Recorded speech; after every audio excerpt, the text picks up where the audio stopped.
In het midden van de jaren 50 werd een voormalige Duitse bunker in de duinen bij Scheveningen door de Rijksvoorlichtingsdienst ingericht als Nationaal Filmarchief.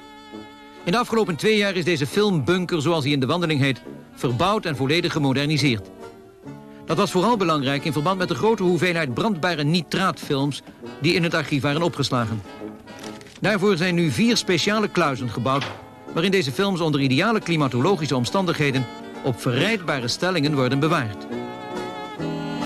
Het celluloid waarop tot 1953 beelden werden vastgelegd was in werkelijkheid het zeer brandbare cellulose nitraat.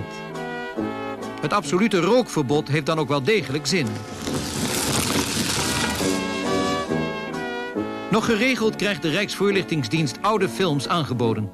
Vaak blijkt dan dat ze bijvoorbeeld te lijden hebben gehad van fatale weersinvloeden, waardoor soms grote gedeelten niet meer bruikbaar zijn. In andere gevallen zijn ernstige beschadigingen opgetreden als gevolg van veelvuldig projecteren.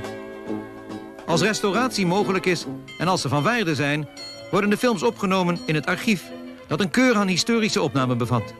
Uiteraard van de koninklijke familie, maar bijvoorbeeld ook van het vooroorlogse regiment wielrijders, die een speciale techniek hadden voor het overzetten van man en fiets.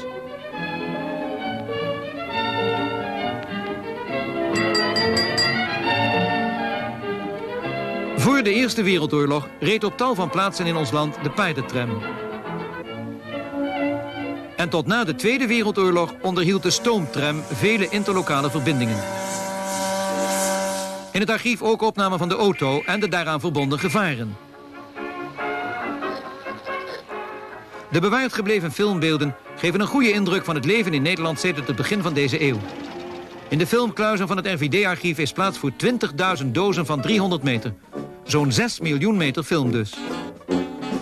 Tegenwoordig wordt elke historisch waardevolle film ook overgezet en bewaard op videotape.